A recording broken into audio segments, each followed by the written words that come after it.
Welcome to Outside Michigan.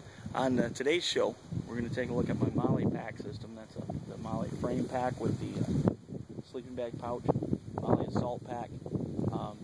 That's the pack that I'm going to be taking into the backwoods come opener of deer season this week. Firearm deer season here in southern Michigan. I'm out on my makeshift archery range on a little bit of a windy day. We're going to take a look at the pack. We're going to weigh the pack. I'm going to mount the pack, and then I'm going to go through it and show you everything that I'll be carrying into the woods, minus my gun, which is still at the gunsmith, on next week for the opener of the firearm deer season. I've got a couple days laying out, and should work out. I think I've got plenty of gear in my bag.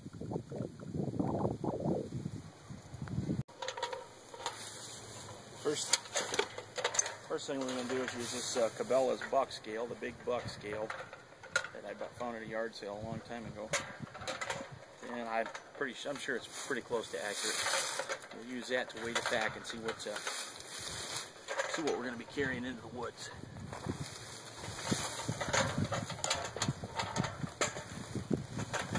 Hopefully the camera will be able to pick this up. What's off the ground? That looks like about 55, 60 pounds, somewhere in there. Now we'll mount it up. Then you have to strap the bottom of that assault pack down because it tends to want to shift a little bit. Let's just strap to the top.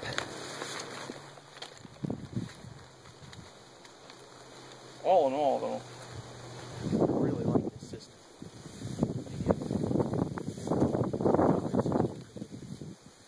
I got my canteens on here with Alice clips.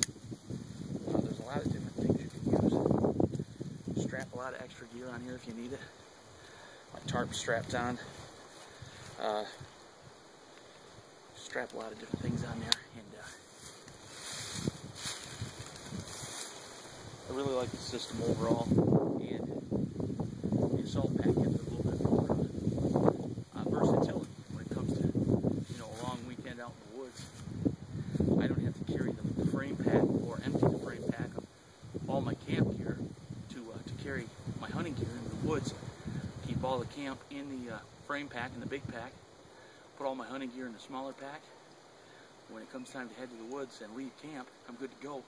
I can take the smaller pack. All I'm going to do is take this off, bring you over here, and we'll go through what's in here for this week.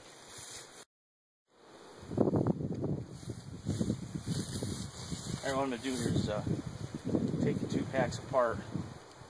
As you can see with this setup with the full top pouch on the main pack, these things don't sit very good on a flat surface. It's kind of a better idea to lean them up against something, but there's plenty of things to lean it against. We'll take the smaller pack loose.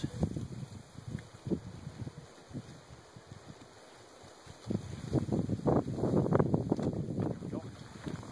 Drop her right down there. That's the assault pack. What we have on here,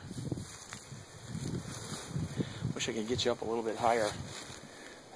Externally on this Molly pack, I got my jacket stuffed in there. That probably didn't help with the assault pack, but the jacket will actually be mounted on the outside. You got your sleeping bag pouch.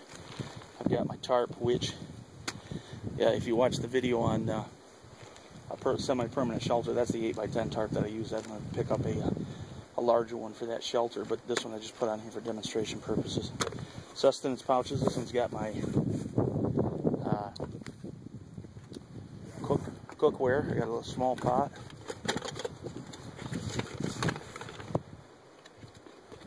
Get that out of the. Got my small pot and my heat in here. This is I use this almost exclusively for boiling water. This smaller pot. It came as part of a system. It had two larger pots nested in each other, and it also came with silverware. Nice nesting set of silverware. But what I keep in here is my alcohol stove and this cup right here, which is pretty neat. It's silicone. It takes hot and cold. It needs to be rinsed out after this weekend. But that takes hot and cold drinks, and works pretty good. Doesn't take up a whole lot of space. And all of this fits together here. And the reason for this cheap pan here, that's part of a Walmart special mess kit that I quit using a while ago.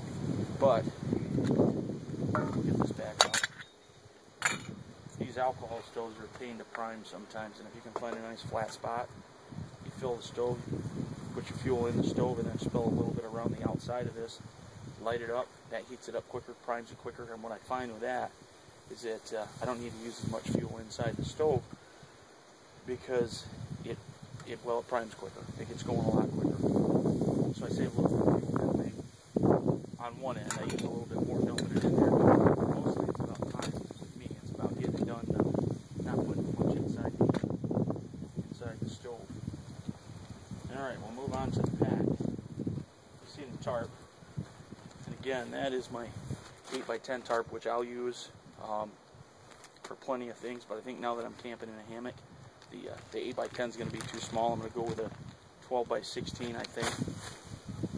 That sounds a little bit big, but the truth is, they fold down pretty easy, just like that one does. And I think the larger tarp will make it a whole lot easier to make up. I like an enclosed shelter when I'm out, especially in the winter. In the summertime, you know, just something over top, keep the rain off, and then a bug net, keep the bugs out, and you're all set with the hammock. But in the wintertime, I like an enclosed shelter because I like to put the clear plastic on the front. Yeah, it draws in the radiant heat, and if you got a nice fire that'll last through the night or most of the night, you can stay warm in some pretty cold temperatures. I stayed warm last winter. The first time I used that shelter the way it was intended to be used, I stayed warm in 5-degree temperatures. I had my shelter up to 65, 70 degrees at bedtime. I woke up in the middle of the night when the fire had died down, and I was still in the 45, 50 degree range, and it was much colder in the middle of the night. So that's my jacket that I kind of swear by. You know, I probably shouldn't put that down as long as we're looking at equipment. This is a military issue USGI polar fleece jacket I picked up at the armory. It's the only one in my size. That's an extra large long. It's got plenty of pockets, inside pockets. The vents. One thing you want to do is you want to stay cool. You want to not sweat when you're hiking in the coldest weather. This has got vents. I typically don't wear this when I'm hiking because I have another layer of thermals that I got from the armory that keeps me pretty warm when I'm having activity. But if you're sitting around the fire, you're sitting in the stand, this jacket is pretty phenomenal for what it weighs. It's actually quite warm. In fact, last winter I used a shirt like I'm wearing now. It was an Under Armour shirt, but it's this size with military second layer thermals and this, and didn't need much of anything else, to be totally honest with you. Of course, last year got my rain gear, Frog Togs rain jacket, which really it's a whole nother layer. Even if it's not raining, that'll keep you warm. It's not supposed to be so cold this next week or so, but we're in Michigan, and you never can tell. And I've seen the weather turn pretty quick. And for in camp, that just has my permits, because in Michigan you can disperse camp on state land, but you've got to have a permit. They're free. You just have to fill them out and put them on leave it at your camp. Got this, which thought about making my own, but this thing was on clearance at a Sporting Goods. It was like $4, and you know, I use a long fire. I'm thinking I could put that over the end of my two logs, shovel some coals under there, and it'd be nicer than trying to rest my cookware on the edge of the fire and watching it fall in. I've seen that happen too many times. You know, I get in a hurry, get back to camp late, and not really watch what you're doing, and the next thing you know, your boiling water is dumping into the fire. Now, in case of cold weather, in case we do get cold, I've got this little packet here. This is a military issue wool scarf I bought at the armory, like $1.50 to $2, and it's really come in handy a lot of times. This was a little more expensive. That's polypro. That's just a neck gaiter. But wow, that thing, for what it weighs and the thickness of it, is quite warm. These gloves go inside the finger, you know, the shooter's mittens. They go inside your larger gloves. These aren't super warm. These are okay in, you know, 30, 40, 50 degrees. But if it gets colder than that, you gotta get something else. Surprisingly, I know these look kind of goofy, but I got these. My wife bought them for me at a craft fair, and I took them with me just to kind of, you know, not hurt her feelings, because I wanted her to. But these gloves right here are made out of sweaters. The lady that sold these, they sold them for like 15, 20 bucks a pair, which I thought was kind of ridiculous until I tried them out. My hands don't get cold in these.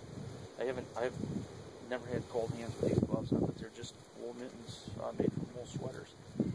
And then, of course, the hot hands, hand warmers, just in case, a little extra protection.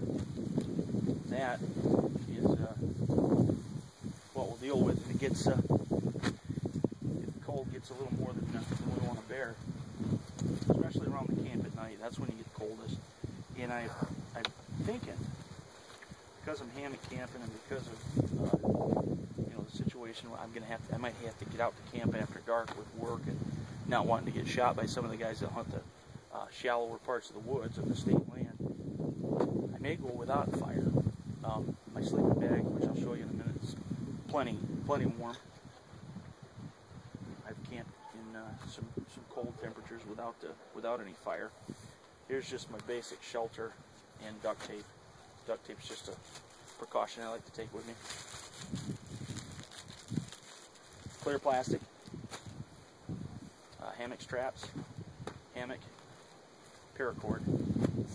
I showed you my tarp earlier. The way I've got this set up for my camp is I'm going to, I've got a lean-to. I'll put my tarp on the lean-to, hang my hammock under it with a little bit of an overhang in front of me, then wrap this clear plastic around it to draw in the heat from the fire. And that's, then there's my sleep system, which is right in this pouch here. Nice convenient cover, which is lined a little bit, but I take a little extra precaution with my sleeping bag and my clothes. I got these dry bags here from the armory in Litchfield, Michigan. If you're ever up this way, stop in and see Steve up at Litchfield Armory. He's a good guy to deal with. Give you, he's got some pretty good prices on a lot of stuff. His price to beat online on most of the stuff. But anyways, this dry bag, $2. Good to protect your stuff if you're going to be out in the rain or if you've got heavy wet snow. If you wrap it up right, it doesn't work very good. I found out the hard way. If you're kayaking, canoeing, I was kayaking and I dumped my boat, and I had this sleep system tied up in here pretty good. It got soaked, and my boat was under not that long. It wasn't underwater for more than just a minute or two, I don't think. But this is the, you know, most of you guys know this is the USGI sleep system. Cold weather. Comes with the Bivy-Sack, Gore-Tex Bivy-Sack, the black bag, which is good down to -10, and then the green bag, which is good down to 30. I don't have the green bag in here because that would be overkill for this weekend. In fact, I got the black bag, and I probably should pull that and go with the green bag, because if we get down to even at 25 degrees, that system works pretty good. And then right here is my wool blanket, which I keep. I'm going to put that along over top of my my pad for my backpack, or my hammock, right there. All right, I'm going to set this down, and when I come back, we'll take a look at the salt pack. What's in there?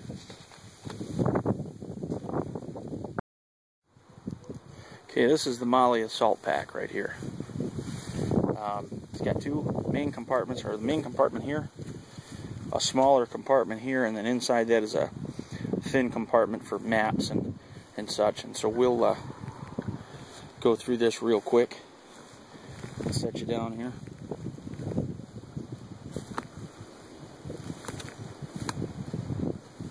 Make sure we can see what we need to see.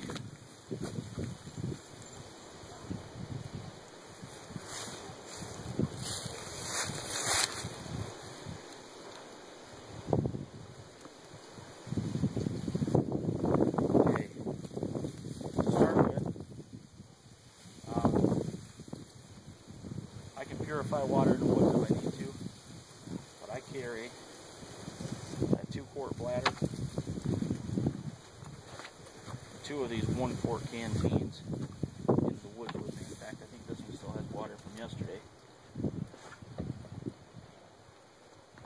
So, to do the math, that's a gallon of water that I take out with me. 2 days, that'll probably cover 2 days, but I have a water purifier I can take with me. The problem with that is we're in farm country here, and the rivers tend to have some pretty potent stuff in them if you're not careful. Not worried about Giardia or E. coli or any of that, because my filter will take care of that, or the purification tabs. But you can't do anything about atrazine or Roundup or any of these farm chemicals. And that's my cup, my canteen cup, nesting cup. Use that quite a bit. I know it's probably thinking it's overkill because I have that in the other cup, but it's really not. I like having a little variety. And this is the hunting pack. What's in here is going into the woods with me. Like I've got my camo netting. In Michigan, you got to wear orange, but your camo netting. I'm still going to cover my face and my hands with camo and do as much as I can. These are orange vests that I use usually just to get in and out of the woods. I'm going to pick up this week one of the camo breakup blaze orange. I know that sounds kind of stupid, blaze orange and camo, but deer are colorblind. They're not seeing the greens and the blacks, they're seeing whites and blacks. If you've got one solid color, I'm sure this would look white to a deer, I'd imagine, this orange. But if you break that up with some lines, what you're doing is essentially breaking up your outline. So you're still camouflaging in one way or another. And a good way to figure out whether you're camouflaged good, have a buddy go out with you, set your camera to black and white, sit in your stand or your blind, snap a picture, and just see just how visible you are in that picture. If you're wearing a solid block of orange, you're going to be pretty visible even in black and white. Of course, binoculars, can't go without those. These are cheapies that I bought at an auction, I think. I've modified them a little bit with camo tape.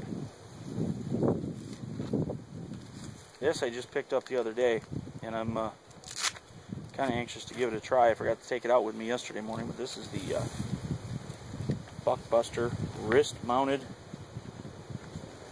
Yeah, it's got all sorts of stuff going on with it. Flextone makes that, and I don't know. I'll give it a try. The idea is you're supposed to be able to hold it, when you draw your bow in. I don't know. We'll see how it works. Then in my top pack, we got camera box. Of course, the camera that you're watching right now is not in there. My tripod will go in here, which this is my K-bar bacon maker. Pretty good knife. I've had it almost a year. I got it for Christmas last year. I beat the crap out of it. It stayed pretty sharp. I don't know if it's still shaving sharp. Nah. Probably ought to go over it before this week. But anyways, good knife. This will be on my hip. This won't be in the pack, so that won't count into the weight. And of course, there's the frame knife, skeleton knife, whatever they call it. I think that's going to come in handy for skinning. Give that a try. And then in this pouch here, I've got sharpener. Put a little bit of extra edge on my knife. This is not the best sharpener, but it's small enough it can pack with me. Cotton balls and Vaseline. Ferro rod. And a reflective blanket here. So as long as I got this knife strapped on, I've got quite a bit of what I need right there, you know, in case anything were to happen. But I'm not planning on anything. I'm not on the survival trip. I like to be comfortable in the woods. I like to think that with a little bit of knowledge, you know, with the right knowledge, I guess, not a little bit of knowledge, but with the right knowledge, you can enjoy your time in the woods, and if something were to happen, you don't really have anything to fear. If you get lost or you get stranded, bad weather, if you're knowledgeable and you're confident, but not overconfident, that'll get you through a lot. And just having, you know, a few basic pieces of equipment. Nothing against the survival guys. I mean, those are some of those guys put some really interesting videos on, and I watch them. But that's just, for me, the woods isn't about a survival trip. It's about getting out there and just having a good time, quiet, kind of collecting my thoughts. When I come out of the woods, whether I've had a bad experience or not, whether I've had any luck, whether I've had luck with the hunt or not, I always come out feeling better than I did going in. Even when I froze my ass off, or you know, walked a lot harder and farther than I thought I needed to, I still always come out feeling like I accomplished something and feeling pretty good. Now, this is the last pocket here. This is that little thin map pocket on this assault pack, and here's what I keep in there. Another set of hand warmers, and that's with me when I leave camp. Got a second Mylar blanket. Can never have too many of those, I don't think. My compass, notebook. I like to take notes on what I'm doing in the woods, what I saw. This one's relatively new. I filled up a couple of those with some notes that I'm hopefully going to turn into some articles and books someday. And then this is my topo map of my area, and I got this. Most counties, I'd imagine just about any state, in any county that you go to, you've got the equivalent of what's our Geographic Information Service. It's you know, they've got your plat maps and all that. Well, these are aerial shots that are taken with contour lines and all that on them, and this has come in very handy. I paid $8 for that a couple of years back, and this is a, I'll open that back up. This is a map of the area where I'll be camping and hunting this weekend. I'll get it oriented right there. Yeah. You see I've got some marks here. There's a spot there. Over again, a couple of things, three things that are in this pack are my headlamp, energizer. It's a nice lamp, actually, for what I paid for it. I think $15. And it's got 1, 2, 3, 4 settings and off. And that is a nice headlamp. Lights the way in the dark, relatively cheap.